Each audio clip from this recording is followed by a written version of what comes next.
নির্বাচন কমিশন আলাদা করে স্টাফ ডিপ্লয় করবে না? নির্বাচনে যদি হাজার হাজার কোটি টাকা খরচ হতে পারে, তাহলে নির্বাচন কমিশন পার্টিকুলার ডেটা এন্ট্রির জন্য আলাদা সেটআপ কেন তৈরি করবে না? কেন বিএলওদের বাধ্য করা হবে? এই সময় বিএলওরা অধিকাংশ স্কুল শিক্ষক, পুজোর ছুটি গিয়েছে, তার আগে বন্যায় পশ্চিমবঙ্গ বিধ্বস্ত ছিল, অনেক দিন স্কুল কলেজের পঠন পাঠন বন্ধ রয়েছে। যখন ছাত্রছাত্রীরা স্কুলে পড়াশুনো করার সময় পিক সিজন, এই সময় একাডেমিক সিজন, কদিন পরে মাধ্যমিক পরীক্ষা, উচ্চ মাধ্যমিক পরীক্ষা, টেস্ট সহ একাধিক বোর্ডের পরীক্ষা রয়েছে। সেই সময় স্কুলের শিক্ষক শিক্ষিকা যাদের স্কুলে পড়ানোর কথা, তাদেরকে বাধ্য করছে স্কুল থেকে সেই সাবজেক্টের টিচারকে তুলে দিয়ে, তারপরেও তারা গিয়েছেন। কিন্তু যে অমানসিক প্রেসার, তাদেরকে বাধ্য করা হচ্ছে সেই চাপ নিতে না পেরে, যখন একজনের পর একজন মানুষের মৃত্যুর খবর আসছে, কত হাজার মূল্যে তবে মানবে তুমি শেষে, বড্ড বেশি মানুষ যাচ্ছে বানের জলে ভেসে। কত মানুষের রক্ত চাই একটা রাজ্যের ক্ষমতা দখল করতে হবে বলে।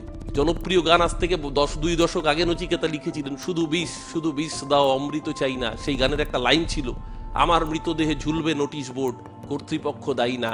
আজকে বোধহয় রিঙ্কু দেবী তার মৃত্যুর মধ্যে দিয়ে প্রমাণ করে গেলেন, যারা বলছিলেন যে কোনো চাপ দেওয়া হয়নি, বিএলওদের বাধ্য করতে হবে, বিএলওদের গ্রেপ্তার করতে হবে, বিহারের মতো টাইট দিতে হবে, রিঙ্কু দেবী বোধহয় আজকে তার মৃত্যুর মধ্য দিয়ে তার জীবন শেষ করে দিয়ে প্রমাণ করে গেলেন যে আমার মৃতদেহে ঝুলবে নোটিশ বোর্ড, কর্তৃপক্ষ দায়ী না।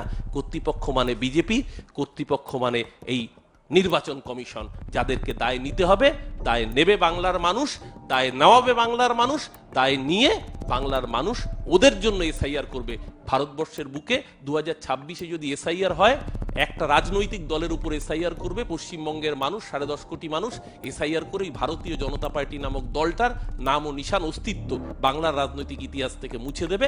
তার জন্য বাংলার মানুষ কিন্তু প্রস্তুত হচ্ছে। যারা বাংলার মানুষের রক্তের বিনিময়ে এই অসভ্যতম শুরু করেছে, বাংলার মানুষের মৃত্যুর জন্য দায়ী হচ্ছে, যারা বাংলার মানুষকে বাধ্য হচ্ছে মৃত্যুমুখে পতিত করতে, তাদেরকে বাংলার মানুষ 2026-এ উপযুক্ত জবাব দেবে।